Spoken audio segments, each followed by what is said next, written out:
So that's right, in music news, we have the Linkin Park situation just keeps getting weirder. We have Siberian Orchestra has finally announced their 2024 tour dates. We'll talk about that. Skillet continues to grasp at relevance, and Jared Dines has found a new full-time band, plus quite a bit more. I think this is our largest section for the week. Welcome, nerds, to this week's edition of the Music News. This is just one section of six, count them, six other sections that we do over on the main channel in a show I like to call Week in Nerddom, where we talk about all of the nerdy things. You can find a link to that show down in the description or at the end of this video. Now let's talk about new music, touring information, and other generally interesting things to do with the music news. You thought I was going to say generally nerdy, didn't you? Kicking things off in the music section, we do have some follow-ups and corrections. The first one is one of the bigger stories actually this week, and it's the follow-up on the Linkin Park situation. So last time we spoke, the Linkin Park timer was still counting down those 100 hours. Well, it finished counting down those 100 hours, paused for a moment, and then started counting up. And a couple of things have happened with that since then. So first off, it kind of froze at 9:05, 9 minutes and 5 seconds, which would be a code for September 5th, which is this coming Thursday, so tomorrow as you're watching this. And I mean, we're gonna have to do another follow-up on this to see exactly what happens, but there's a good amount of reason to believe that there's going to be some sort of announcement. Potentially new music, which we'll get into why that's the potential, but also potentially a tour, because that seems to be the big rumor that's been following this thing around for some time. So the reason we know that it is in fact something on September 5th is because after the countdown past that 9 minutes and 5, or the count up, I guess, past the 9 minutes 5 seconds, they sent out to Linkin Park fan club members, they sent out invitations to a thing in LA on September 5th. I don't know exactly the time or anything because I didn't get an invitation because I'm not in the Linkin Park fan club, but they have sent out invitations to their fan club, and if you are unable to attend the event, then don't worry, they are also going to be live streaming it to the rest of the world, but only people that are part of the fan club were invited to be there in person. So I think that's pretty cool, just as a fan service situation. And then this is kind of where it gets a little bit more crazy, is once it passed the 9 minutes and 5 seconds, and then it kept counting, and it counted all the way up again to 100 hours. And those 100 hours, it stopped, and there was a very strange image on the screen, which I will try and find and put up on the screen right now for those of you watching. And then there was a bit of a sound clip. I almost said a song intro, because it kind of sounds like it could be used for some sort of song intro, but we don't know that for sure yet, and it's very, very brief, so I think it's like 2 seconds or something like that. So you can't really make much of it, but being as there's audio associated with it, this weird image that they put up there, my personal speculation on the situation is they're going to be releasing some sort of music. Very potentially they will be announcing something to do with a tour. They're saying they're going to say something along the lines of, we're booking a tour, we're currently looking into tour, we're getting ready for tour, something like that. But I will be very surprised if they announce dates at this event. I'm mostly expecting possibly one unheard song, potentially an announcement for a replacement for Chester, because it has been some time, and I would imagine they are wanting to make more music. So, I mean, you're not really defiling the memory of your former bandmate at this point, because I'm pretty sure he would want you to go on. He took his family across, 3 states in order to join the band because he believed in the music. So why would he want the music to stop? That's just, anyway, getting off on a tangent. We do have reason to believe that there is going to be some sort of music announcement, potentially a tour, something, but really most likely music. We will be keeping tabs on this though, so we'll be following up with it once again next week after the official announcement has actually been made, and then we will just go from there. So Another follow-up in the music section, though, following up on the Oasis tour situation, Ticketmaster is just gonna Ticketmaster, apparently, because we have another situation where what is the name of the dynamic pricing is the words that they use. Their dynamic pricing strikes again, because we have evidence of tickets going up for sale in the secondary market, granted, for I believe it was 8,000 pounds. It might have been converted to US dollars. Either way, that's an insane amount of money. That's not quite Taylor Swift levels of insane, but it's getting pretty dang close.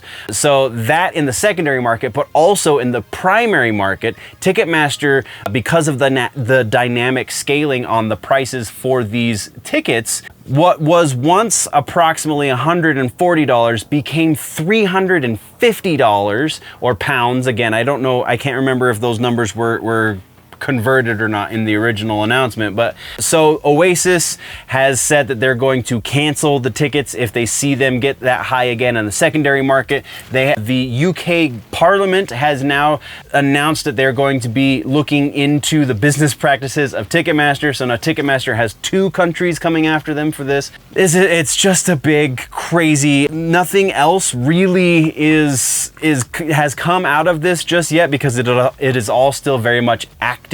So as things develop, we will be covering it again, probably next week, and we'll just have to see it then. That is what we have for follow-ups and corrections this week, though, in music. So let's get into the new music section. And sadly, this week's new music section is not a lot of recommendations, but some things that we can learn from the poor music that was put out there. But so, all right, let's start things off with a new Bless the Fall track. The name of this track is Drag Me Under. For those that don't know, if you're maybe newer to the aggressive music stuff, or you just never really got into the, how to say this, emo core, the scene stuff from the early aughts and through the teens and stuff, which is kind of my prime time for music. This is a band that was heavy into the scene kid style, where the emo girls and that kind of stuff or e-girls, I guess they're called now, were super into this band. A lot of the guys with the really big hair and the really tight pants, this was that kind of stuff.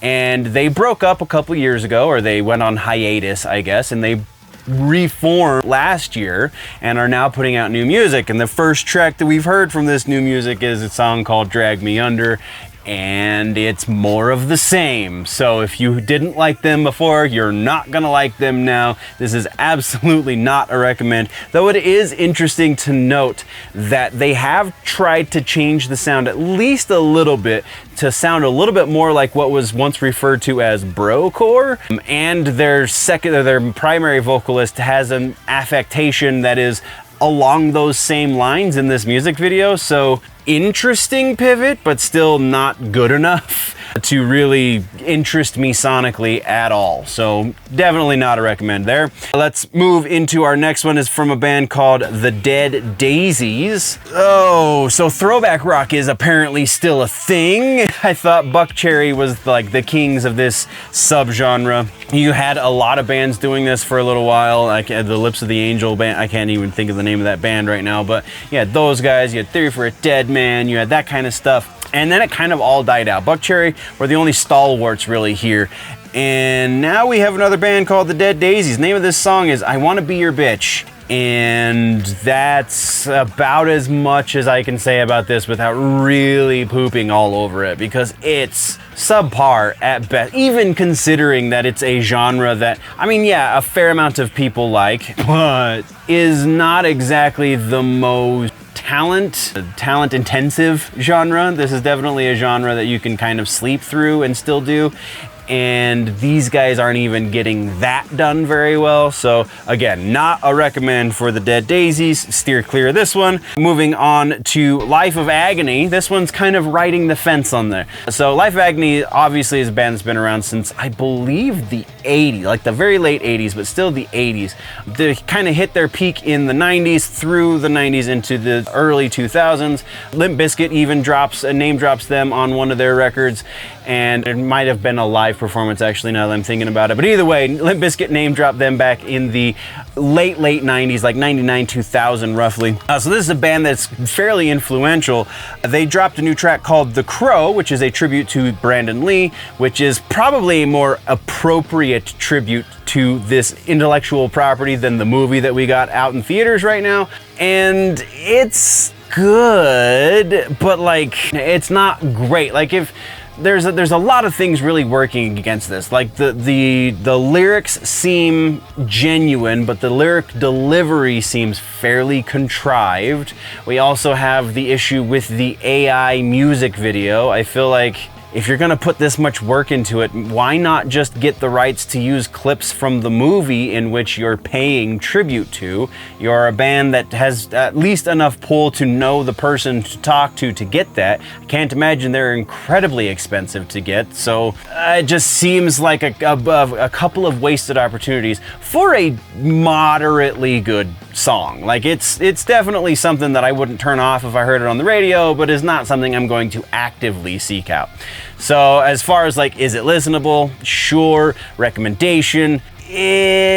Mild recommendation. If you're a fan of The Crow, you'll have an appreciation for this, which is about as much as my appreciation for it goes. Anything beyond that, you really have to be a fan of the band as well, and that's not really my kind of thing. So moving right along, our next one, and this one is the one that had me super stoked for new music this week. Shadow of Intent has dropped a new track. The new track is called Flying the Black Flag, and damn, these kids can tear it up. I mean, it's just the fact that this is such a nerdy band. This is a band that is based, at least their first couple records, on Halo. The name of the band comes from the Halo franchise. Their drummer has a giant Mandalorian tattoo on his shoulder. Like, this is all fantastic stuff. And then the fact on top of that they make this incredible deathcore. Like, yes, please, thank you. Keep it coming, guys, because this really made my week as far as the new music goes.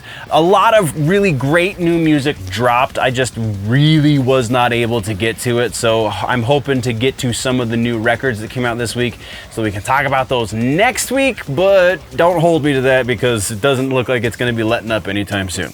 Anyway, so that is absolutely a recommend. Fly the Black Flag from Shadow of Intent. That is the strongest recommend I can give, and honestly the only strong recommend for the week. Let's move on into tours and festivals, shall we? So this week, tours and festivals, we have a big festival announced, Punk in the Park. Offspring, Pennywise are set to headline, also featuring some heavy hitters in Streetlight Manifesto, Voodoo Glow Skulls, and more. We have November 17th in San Diego is the date and place. Link down in the description for tickets if you are interested. This looks like it's going to be a hell of a lot of fun, and it's going to be sponsored by a beer company, so there's going to be lots of like free beer going around. So why not go see a kick-ass punk rock show in a giant park in San Diego if you're in the area and you know, don't want to get peed on. Really cool note on this Punk in the Park situation is the GA tickets are fairly accessible. $69 is where GA starts before they sell out and go through the roof. But right now, general admission tickets are $69. If you want VIP tickets, there's like $200, but there's a giant VIP package. Whatever, spend the $70 ahead. That's honestly really good for a tour or for a festival of this size, so I feel like that's an even better opportunity. Anyway, continuing on.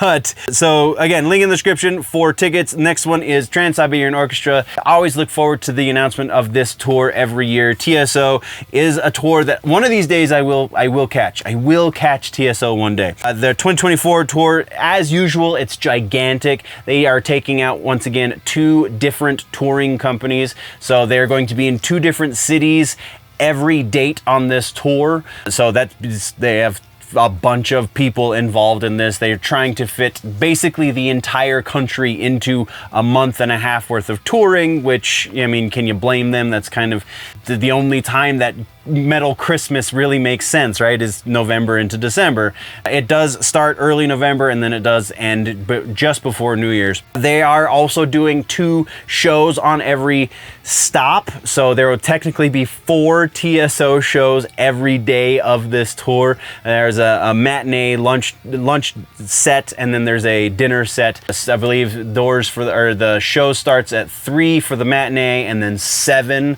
for the PM set, so that's pretty freaking awesome. We're not going to talk about where it's starting and where it's ending because it's all over the country. Link in the description for not just tour dates, but also for tickets if you are interested, and why wouldn't you be? TSO is amazing. And then our final tour this week that we're talking about is Escala Grind has announced a headlining tour with Body Box, Wisdom, and War for support. The name of the tour is the Dreams and Algorithms Tour. It is the name of their next record that is set to come out soon. No date on that one just yet, but it does start October 8th in Omaha, Nebraska. It runs through October 27th in Montreal, Canada. Once again, links in the description if you want tickets, and that's the one that I feel like is going to be pretty exciting. That is what we have for tours and festivals. Hey, you! So don't, forget to subscribe if you haven't already, because every little bit really helps, and we really need the help, so if you don't subscribe, I can't eat. I don't know if I've told you this before, but every time we get a subscriber, he gives me a sheep, and I really, really like to eat sheep, so would you please just hit that subscribe button so that I can eat? That'd be great. Bye! Let's talk now about some regular ass news, shall we? First up is kind of a down note. We have DevilDriver losing a guitar player. Longtime guitarist Mike Spreitzer has announced that he is going to be leaving the band after 20 years of playing guitar with them. He is the second longest surviving member, I guess, because at some point everyone has quit this band. He was a replacement guitar player originally 20 years ago and has been with the band ever since. In his statement that he made on his social medias, he said that part of the reason, he definitely implied, I guess is more appropriate, he implied that a big part of the reason is that Dez is doing 2 different bands. The world is still recovering. Definitely the music world is still recovering from what happened in 2019 through 2020. So that, on top of the fact that Dez started up with Coal Chamber again, so there's 2 different bands that he's got to split his attention to, and neither of those bands really exist without Dez. So he said very explicitly that he felt like his music, his standing as a professional musician was part-time. He was only playing part-time, so he was a part-time musician, and he wanted to go back to full-time. He wants to go back to touring. He has this list of all of the things he misses about touring all the time, all day, every day. And yeah, it sounds relatively amicable, but DevilDriver have not made an announcement themselves about the separation. So if they do, it will be interesting to see how their take on the situation differs from his. But as it stands with just his announcement out there, it sounds fairly amicable. He just wants to focus on his other band, which is in the notes, I promise. Verona on Venus. That is a band that he started in 2019 when everything was shutting down, and it was supposed to just be a side project, but now that things are the way they are and they don't show any signs of changing soon enough for his liking, he's just going to focus on his other band and make that a full-time gig. So, you can't necessarily blame the guy, but also you said you started the second band to make it feel like a full-time situation where you're a musician, and now that's not enough. I don't know, it just seems like he's backpedaling a little bit, but either way, more power to him. Hopefully Dez and the gang find a new guitar player to replace him, and that's what we got on that one. Let's move next into Skillet. Oh boy. Skillet, lead vocalist and bass player John Cooper has made it known in the face of the whole Foo Fighters situation. John has made it known that any politician can use Skillet music for anything at their rallies. He doesn't care. He believes in country over, what is the quote? Believe in country over party is what he said. So the TLDR and the Foo Fighters situation, Donald Trump, when introducing RFK Jr. at a rally, they played Foo Fighters' Hero. There goes my hero. That song was cleared. They got the rights to use it because they're not just going to use it illegally. That song was cleared when the clearance process went through. The band apparently signed off on the situation because that's the way that works. Well, I mean, technically you can get away with just paying for the rights. But when the band put the song up to potentially be bought by people for such purposes, like, this is an acknowledged possibility when you do that. So they then came out and said they didn't have permission, Donald Trump didn't have permission to use our song, and to which a lot of people came out with receipts and said, I don't know, it seems like this is permission that you need to do such things. And then Dave Grohl kind of walked back and said, oh no, I didn't explicitly say, yeah, he paid for the rights so he can do, but like, I didn't want him to do it. But like, that's not how the situation works. So anyway, I'm rambling. John Cooper, again, from Skillet, because that's what we're talking about, has come out because of that situation, has come out and said, well, I would let any politician use my music, even if I didn't agree with their policies or stances on situations, because social media is a thing. And if it's somebody who I don't agree with who's using my music, I can come out on my social media platforms and say, hey, this person does not believe in the things that I believe, and I do not support their candidacy, but I do support the fact that they are welcome to use my music as they see fit because it is America and America is beautiful, or something like that. I'm definitely paraphrasing. So, I mean, is there a politician that's gonna use Skillet music? Like, I mean, I know Skillet has a pretty rabid fan base. I've done a reaction video to Skillet music, and I know how their fans react, especially if you're even slightly critical of them. So, like, yes, I get it that they're a big enough band that somebody maybe would want to capitalize on that fame for a political rally. But it's also not a very well-kept secret that Skillet are a very religious band. So the likelihood of somebody using a Skillet song that is on the opposite side of the political spectrum from John Cooper is very, very slim. Like, it would have to have been like when Monster came out.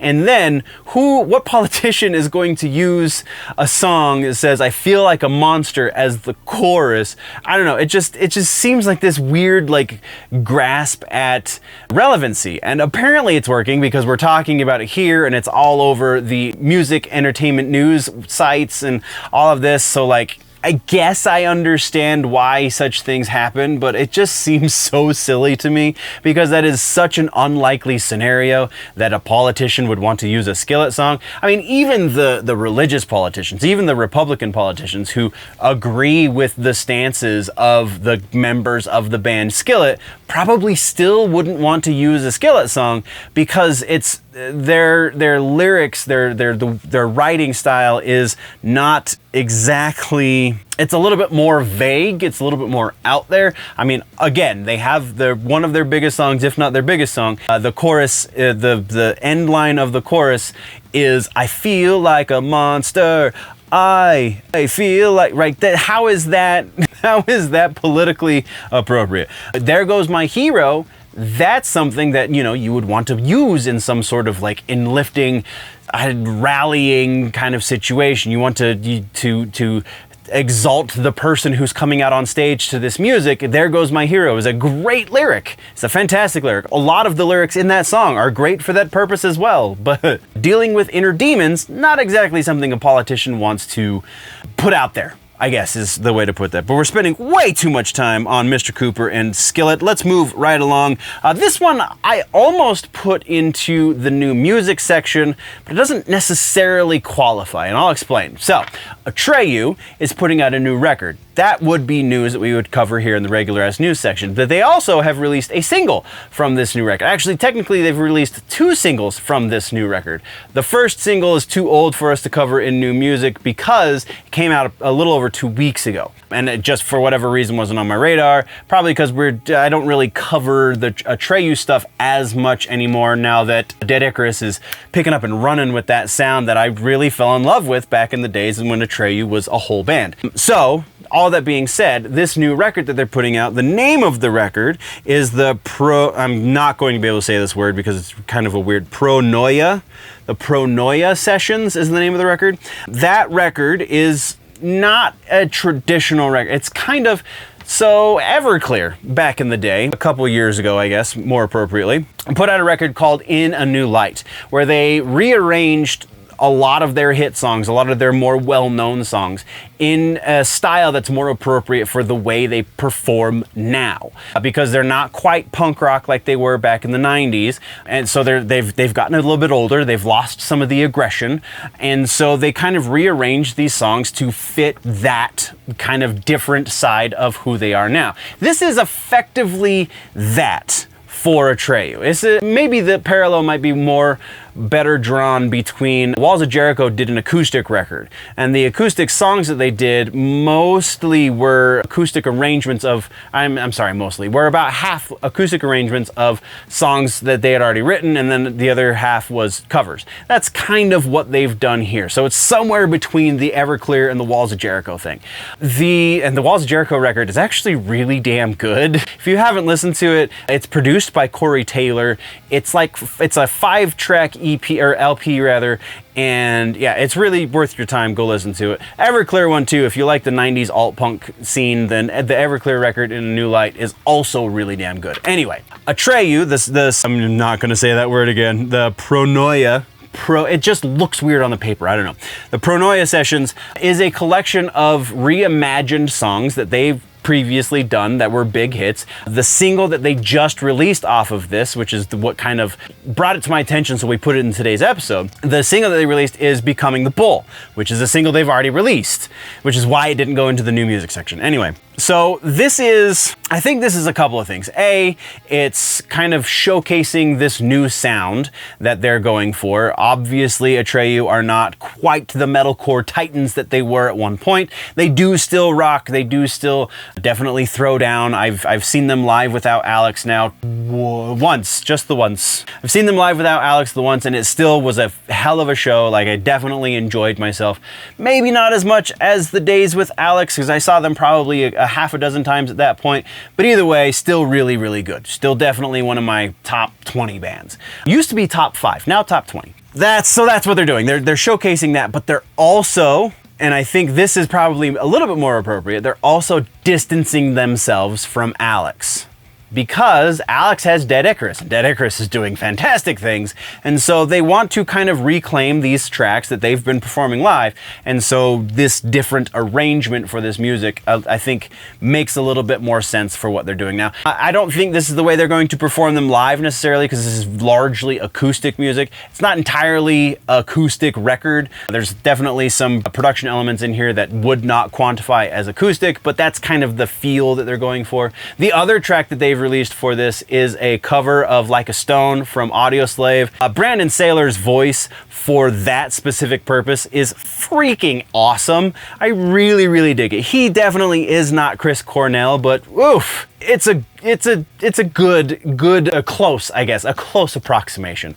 Good is kind of subjective, but it's definitely close. I really, really dig it. If you really have your heart attached to the original Audioslave version, then maybe it's not going to do as much for you as it does for me, but I just love Brandon's voice. Anyway, so yeah, that's what the announcement here is. New Atreyu record. It's a reimagining of their previous stuff. There's a couple of new covers on there. It's largely acoustic, though not entirely acoustic. Name of the record is the Pronoia Sessions. I'm gonna get that word eventually. All right, so from there, speaking of new music, we have The Cure is releasing new music. Kind of. Again, this is just such a weird, like, gray area. We have 2 new tracks from The Cure that aren't exactly new tracks from The Cure. They are new songs in the sense that they have never been recorded and officially released as new music from the Cure, but they're songs that have been written for a number of years and have been being performed live as in the Cure's set for a number of years. They just haven't released them. The last time they released new music was back in 2008. So this is the first time since 2008 that they've actually released new music. The way they're going to be releasing this is they're releasing a live recorded record. It was recorded in France. The name of the record is, where did it go? November, live in France 2022, set for an October 1st release. The name of the 2 songs that they are releasing that are the new tracks that have never been previously recorded. The first one is And Nothing Is Forever, and the second one is I Can Never Say Goodbye. So those 2 songs, never been recorded before, now getting recorded, though it's in a live situation, so there you go. Our last piece of news this week has to do with the band Oni. Well, I'll give you the straight up and then I'll give you my take on it because, again, this is going to be another one I probably ramble on for just a couple minutes. So Jared Dines, famous metal YouTuber, has announced that he is officially joining the band Oni full-time. In the announcement, a couple of really cool things are announced. First of which, I guess less cool because I didn't watch season 1. I don't necessarily care to. I like Jared for his ability and kind of his sense of humor. The reality TV show thing that he did, the Musician Mansion, I didn't care for it. But again, that's not kind of my bag. So season 2 of Musician Mansion is still going to be happening in spite of him joining this band full time. Also, he said, and this is kind of breaking news in a way because I hadn't heard such things because Howard is otherwise occupied with the situation with Adam D from Killswitch. But Scion 2 is apparently a thing that Jared and Howard are actively working on. Jared Dines and Howard Jones are working on the follow-up to that Scion record. If you have not listened to the first Scion record, again, absolute must listen to. If you like your metal, what is it, like early aughts metalcore style, so Killswitch Engage, Alive or Just Breathing, also Killswitch Engage, End of Heartache, around that kind of sound, then you absolutely must listen to the Scion record because that is exactly what they were trying to recreate and they were very, very successful. So Scion 2 is a thing. Anyway, back to the main story here, and that is Jared Dines has found a permanent home for live music. So this is going to be what he does on stage.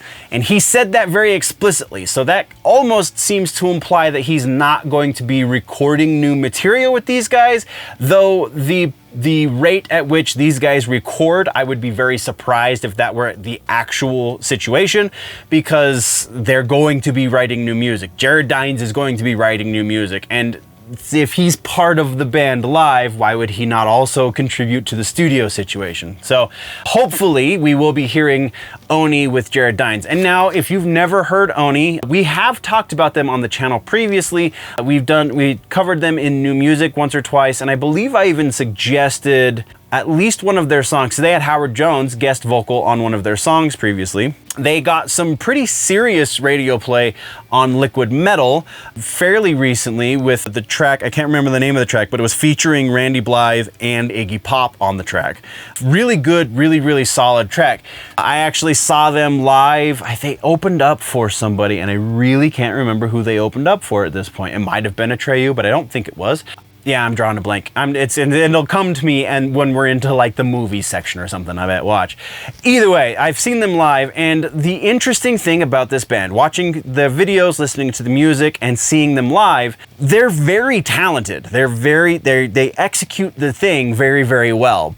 But it feels like there's no charisma there. It feels like there's no key element drawing anybody into this fan. I mean, they have a fan base. They obviously are well enough known that they can pull in these guest spots on their records. Like I said, Howard Jones, Randy Blythe, you don't really get much bigger than that in the world of metal right now as far as vocalists go. They have other ones as well. Iggy Pop is not metal, but like one of the most well-known vocalists in the world, and he guest vocals on one of their tracks. So like, this is a thing that they're big enough to pull.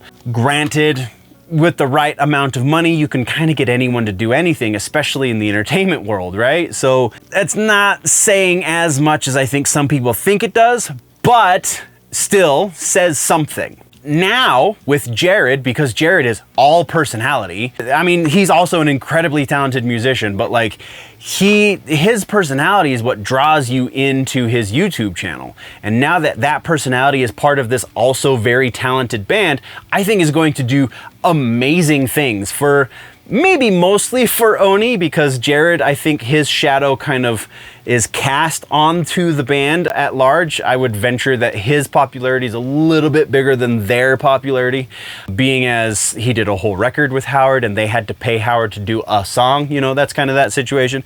Either way, it sounds like I'm throwing a lot more shade than I am intending to. I think this is going to be a fantastic match, and I'm very, very much looking forward to new music out of this Jared Dines Oni collaboration.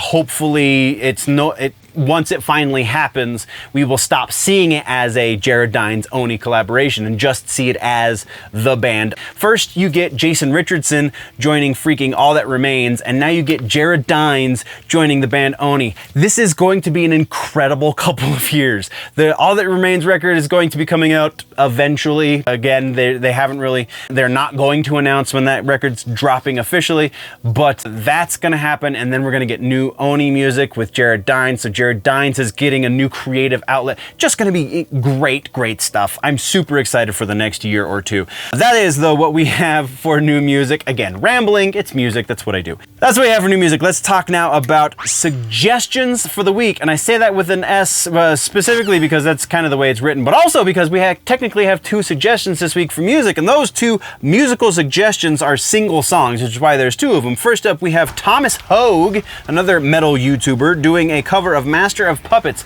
but it's a death metal cover of the Metallica classic, and it is freaking fantastic. I cannot suggest this hard enough. Once you've listened to that, though, I've been getting a lot into the 10-second song style of stuff. If this band wrote that song by this other artist, etc., etc. Another artist that does stuff like that is a cat named Matt Glocky, and I feel like one of the biggest shines that this kid has done is Bad Guy by Billie Eilish, only written by Chevelle. I seriously heard this, and I think I like his version better than the original. And I'm kind of a fan of the original. It's a pretty decent freaking pop song for sure, but his take of Chevelle writing it is better.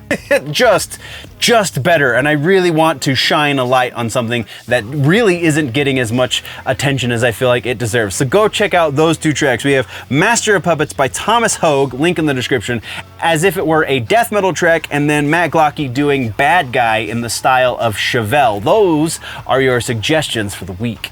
That brings us to the end of the video, nerds. Thank you very much for joining me for the news. Once again, there is a full and probably much more up-to-date and recent episode of the news, the full-length version, if you will, called The Week in Nerddom over on the main channel, linked down in the description, and probably link popping up somewhere around my face right about now. So click on that, go check that out as well, or if you prefer your news in more truncated pieces, then by all means just stick around here and go check out some of the other stuff we offer on this channel. Thank you very much for joining me. We will see you in the next one. Before we go, always remember, nerds, that if it is generally nerdy, it's probably here.